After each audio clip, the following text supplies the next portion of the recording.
شروع کرتا ہوں اللہ پاک کے بابرکت نام سے جو نہایت مہربان اور رحم والا ہے۔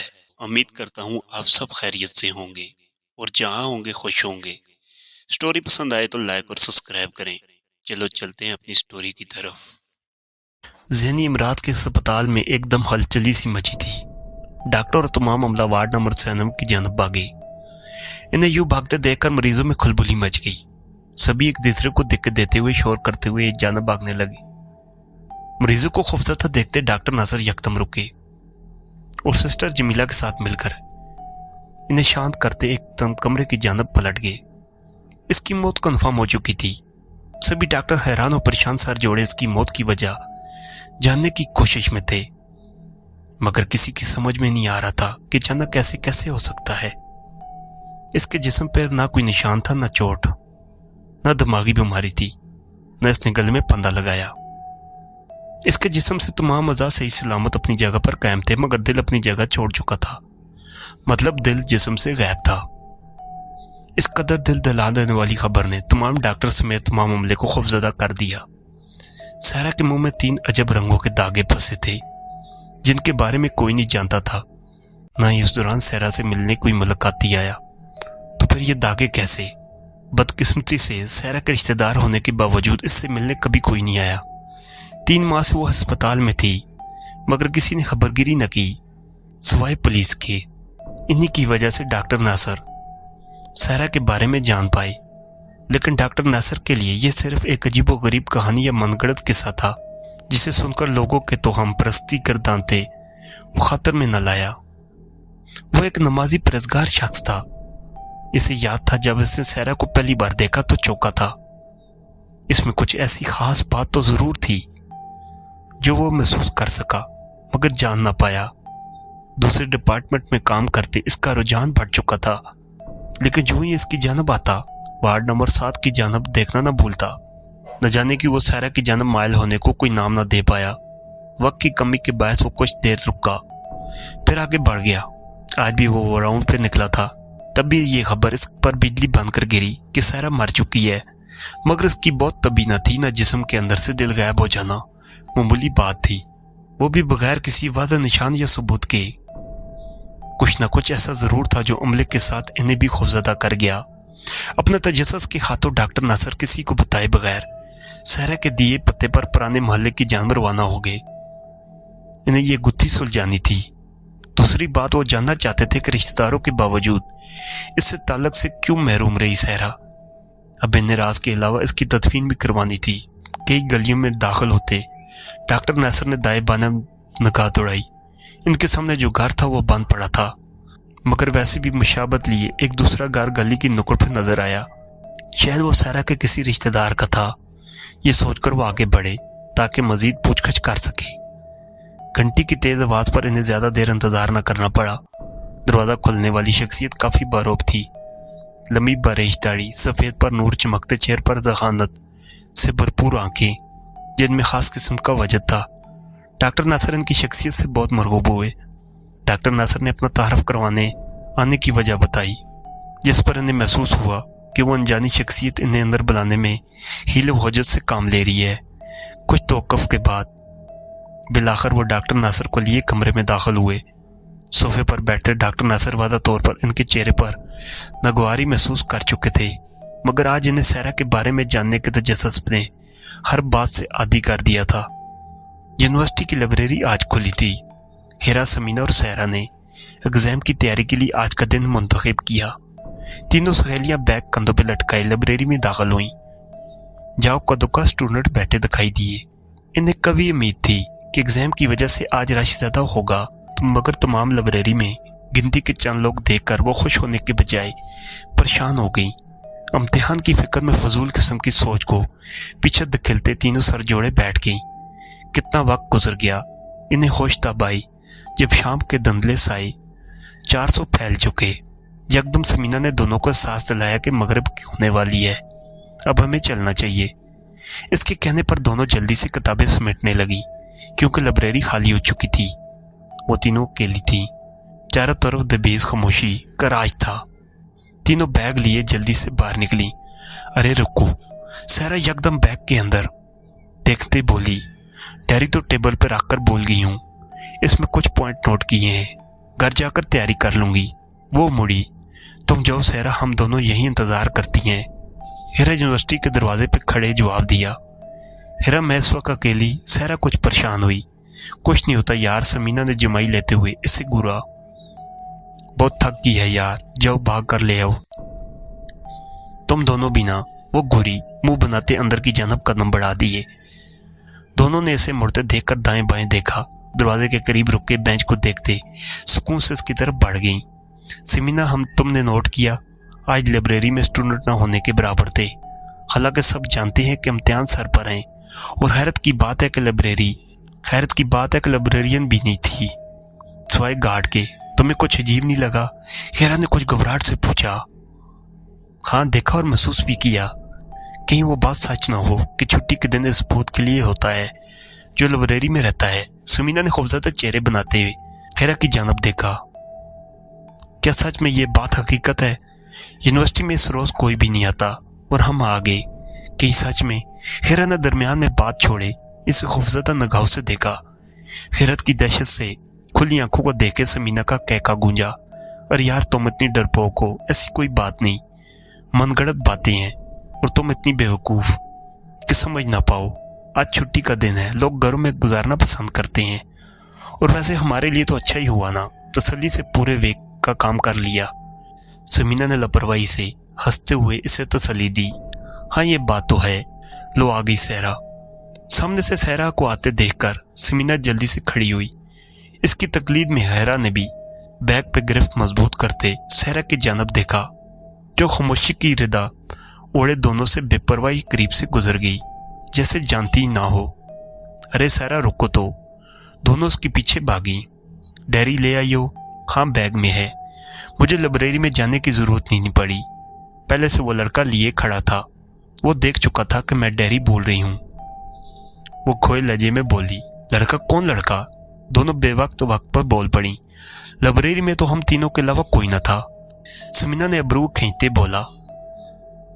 वो वही था, हमारी टेबल के सामने हमारी नोक चौंक सुन रहा था। पुरसरार लहजे में जवाब आया।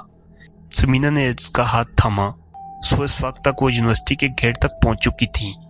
रात का अंधेरा फैलने को था। सड़क पे को दुका लोग नजर आ रहे थे, रश न होने के बराबर था। क्या कह रही हो? मुझे कुछ समझ नहीं आ रही। वहां कोई लड़का नहीं था, हम अकेली थी। फिर तुम्हें लड़का दरवाजे पर कैसे मिल गया? सहरा की बात पे दोनों फिक्रमंद हो गई। तभी सामने से रक्षे को आते देखकर हेरा ने हाथ के इशारे से इसे रोका। बगैर वक्त जाया किए तीनों रक्षे में बैठ गई। सहरा ने पीछे मुड़कर इसे खूबरू लड़के की जानब देखा, जो यूनिवर्सिटी के गेट पर हाथ हिला रहा था। सहरा के होंठों पे पुरसरार मुस्कुराहट ने हाथा किया। सहरा रक्षे से उतरकर अपने घर में दाखिल हुई तो सहरा की अम्मी ने कहा, सहरा खाना खा लो। मुझे भूख नहीं है अम्मी, थके लहजे में कहते सहरा ने अपने कमरे का रुख किया। फरद बेगम ने परेशानी के आलम में अपनी सास की जानब देखा। बात परेशान कुन थी। 5 दिन से वो यही कुछ कर रही थी। जब से यूनिवर्सिटी से घर आई, इसी के त्वार ही बदलते नजर आ रहे थे। भूख प्यास से जैसे उठ चुकी थी, हर पल कमरे में घुसी रहती, जैसे दोनों समझने से कासर थी। फर्क तुम जाकर देखो, शायद बाहर से कुछ लेकर आई है। हमेशा की तरह दादी को उम्मीद बंधी, इकलौती पोती से मोहब्बत भी तो बहुत करती थी। इनकी परेशानी को लहजे पर फर्क तेजी से उठी। अच्छा जी अम्मी, कहते सहरा के कमरे की जानब बढ़ी। वो खुद भी शायद यही चाहती थी कि दरवाजे के करीब पहुंचकर इसे रुकना पड़ा।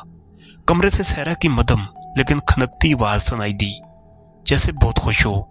लेकिन फरद के लिए यह बात परेशानी का बायस थी। खाली कमरे में सहरा आखिर किससे बात कर रही है? खुद कलामी के अंदाज में बगैर दस्तक दिए फरद ने दरवाजा को धक्का दिया। दरवाजा खुला। कमरे में अजीब भीनी भीनी खुशबू ने हाथा कर रखा था। सहरा बेड पे बैठी सामने कुर्सी पे नगाहे जमाए मुस्कुरा रही थी, जहां कोई वजूद ना था। सहरा ने नगाहे उठाकर मां की तरफ देखा। इसकी लाल अंगार होती हुई आंखों में न जाने कैसा तलस्म था कि फरद घबरा गई। सहरा मेरी बच्ची, तुम्हारी तबीयत तो ठीक है? वो बेटी की जानब बढ़ी। वो उनकी इकलौती औलाद थी, बुढ़ापे का वाद सहारा। वो कैसे न परेशान होती। 3-4 दिन हो गए तुम ना कुछ खा रही हो ना पी रही हो, तुम्हारी तबीयत तो ठीक है, क्या हेरा और समीना के साथ बाहर खा कर आती हो, जब तुम जानती हो दादी तुम्हारे साथ खाना पसंद करती है। वो एक ही सांस में बोलती चली गई। महसूस किए बगैर सहरा के चेहरे पर यकदम नगवारियत के आसार नमदार हुए, मगर उन्होंने परवाह नहीं की। जी अम्मी, उन्हीं के साथ खा लेती हूँ। फर्ज को काफी इत्मीनान हुआ। अच्छा दूध ला दूं? उन्होंने शफकत से पुचकारा। नहीं अम्मी, दिल नहीं चाह रहा, आप इजाजत दें, मुझे सोना है। इसके अल्फाज में बेरुखी और वाज़ा बाहर निकलने का इशारा थी। ठीक है सायरा, तुम आराम कर लो, सुबह यूनिवर्सिटी जाते बात हो जाएगी। इसके सर पर शफकत से हाथ रखे बाहर आ गई। तुम बार बार क्यों इशारा कर रहे थे कि अम्मी बाहर जाएं? दरवाजा बंद होते ही वो सामने पड़ी कुर्सी पर बैठे अनदेखी ताकत को देखते घूरी। तुम्हें कोई और चाहिए, मैं हरगिज़ बर्दाश्त नहीं करूंगा। वो खफा खफा सा इसके दिल में तक रसाई कर चुका था। वो मुस्कुराई। अच्छा अब तुम जाओ, सुबह यूनिवर्सिटी में बात होगी। वो भी मुस्कुराते उठा और मोहब्बत पाश निगाहों से देखता खिड़की के रास्ते बाहर निकल गया। सहरा इस अनदेखे वजूद की चाँद में पूर भीग चुकी थी। कई दिन गुजर गए।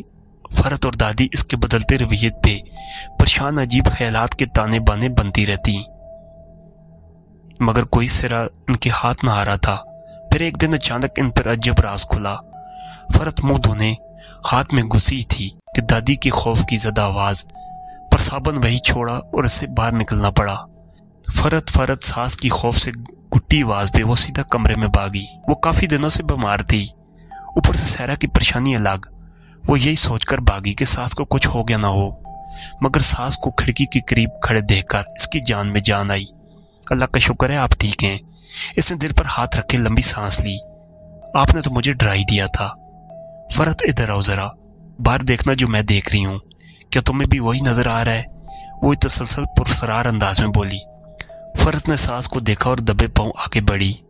पहले तो इसकी समझ में ना आया कि सास क्या कह रही हैं, फिर एकदम इसके उत्साह खता हो गए। सहन में लगे जामन के पेड़ के नीचे खड़ी सहरा भाग कर अपने बाजुए पे फैलाए दुपट्टों में जामन डाल रही थी।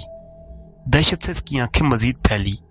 कोई नादीदा ताकत दरख्त से जामुन तोड़कर इसकी झोली में फेंक रही थी और सहरा हंसते हुए एक जगह से दूसरी जगह फुर्ती से दौड़ती जामुन को कैच कर लेती।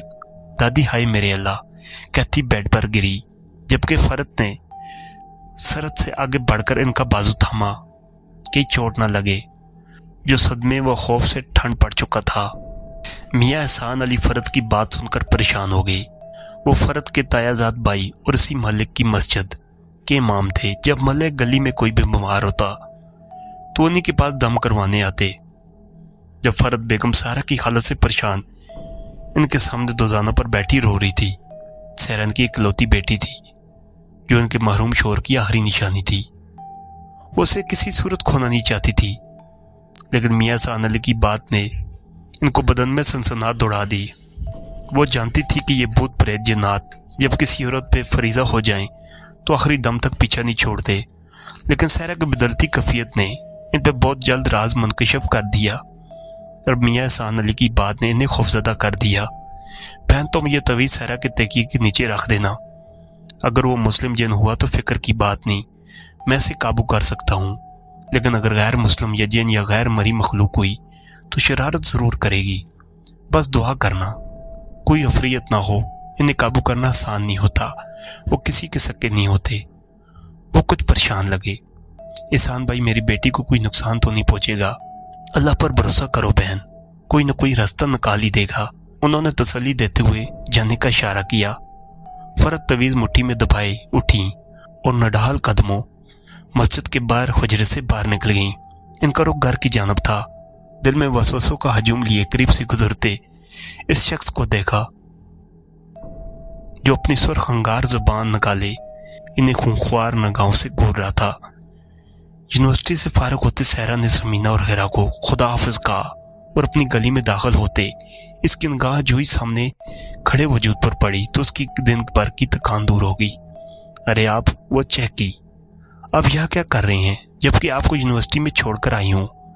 गिरे दारीदार लिबास में वो नाखुशगवार मूड लिए आम दिनों से ज्यादा खूबसूरत लगा। मैं आज तुम्हें आखिरी बार मिलने आया हूँ सहरा। वो बेहद बुझे अंदाज में सुगवार लगा। आज के बाद तो मुझे कभी देख ना पाओगी। मलूल लहजे में ये सहरा यकदम परेशान हो उठी। मगर क्यों, ऐसा क्या हो गया जो आप मिल नहीं पाओगे? वो गुट्टी आवाज में हरसा हुई। मुझसे कोई गलती हो गई सुफान? नहीं सहरा, वो तड़प के आगे बढ़ा।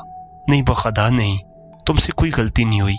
मैंने तुम्हें चाहा, पसंद किया, तुम्हारे घर तक आ गया। शायद ये मेरी गलती थी, मगर लगता है किस्मत को हमारा साथ मंजूर नहीं। वो मजीद रंजीदा हुआ। आखिर क्या हुआ, मुझे कुछ पता तो चले। अस्तराब उसके लहजे में छलका। तुम्हारी माँ नहीं चाहती हमारा मलाप हो। वो यकदम फटा। हमें जुदा करने के लिए न जाने क्या क्या खुरबे इस्तेमाल कर रही हैं। अब हम लोग के पास जाकर दाही दे रही हैं कि हम मिल ना पाए। वो लटा लटा सा सहरा को भी गमगीन कर गया। मेरी अम्मी ऐसा नहीं कर सकती सुफान, वो मुझे बेनतहा चाहती हैं। इसके लहजे में माँ के लिए ठाटे मारती मोहब्बत ने यकदम नरम किया। सहरा वो आगे बढ़ा और सहरा का हाथ थामे बेकरारी से बोला, अगर ऐसा है उन्होंने कर दिया तो फिर तो उसका अंजाम बहुत बुरा होगा सुफान। मैं इस रिश्ते को हमेशा के लिए खत्म कर दूंगी जो हमारे दरमियान दुरिया पैदा करेगा। सहरा ने चटकते जवाब दिया, अब आप जाओ, मैं घर चलती हूँ, कल मुलाकात होगी, कहती मुस्कुराती और घर की चानब जल दी। जबकि वो उसे फतहाना नगाहों से देखता मुस्कुरा दिया। फरत, तुम्हें क्या लगता है इस तवीज से सहरा ठीक हो जाएगी?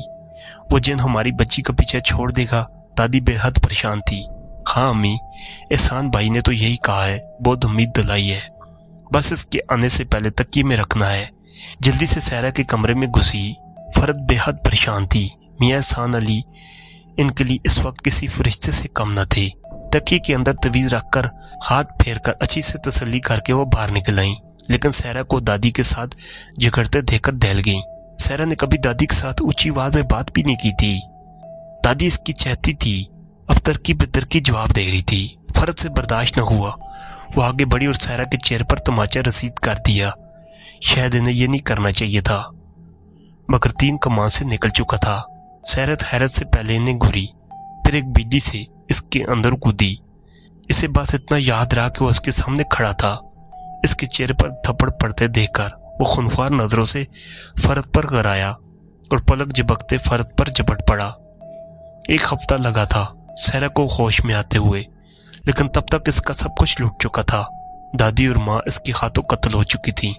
चश्मदीद गवाह भी वो खुद ही थी। वो ये सदमा बर्दाश्त न कर पाई, नीम पागल हो गई। हम चाहकर भी इसकी कोई मदद नहीं कर पाई और ना ही इसकी खैरियत मालूम करने जा सके। मैं शुरू से जान गया था वो किसी अफरीद के ज़ेरे असर है, मगर फरत को बता नहीं पाया कि वो परेशान हो जाएगी। लेकिन इतना बड़ा नुकसान होगा ये कभी मेरे वहम में गुमान में न था। मियाँ एहसान अली ठंडी सांस लेते हुए सीधे हुए। इसके दिल गायब हो जाना उसकी तरफ इशारा करता है कि वो अफरीद इस पर अपना हक जमाए, अपनी मलकियत समझ चुका है। इसके लिए वो इसे हमेशा के लिए अपने पास रखेगा। दिल की सूरत में सहरा की दिल खराश कहानी सुनते डॉक्टर नासिर खैरत ज़दा रह गए। वो वार्ड नंबर 7 के राज को जानने के लिए जिस कदर बेताब थे, इस खंदुखानाक हकीकत को सुनकर सन्नाटे में रह गए।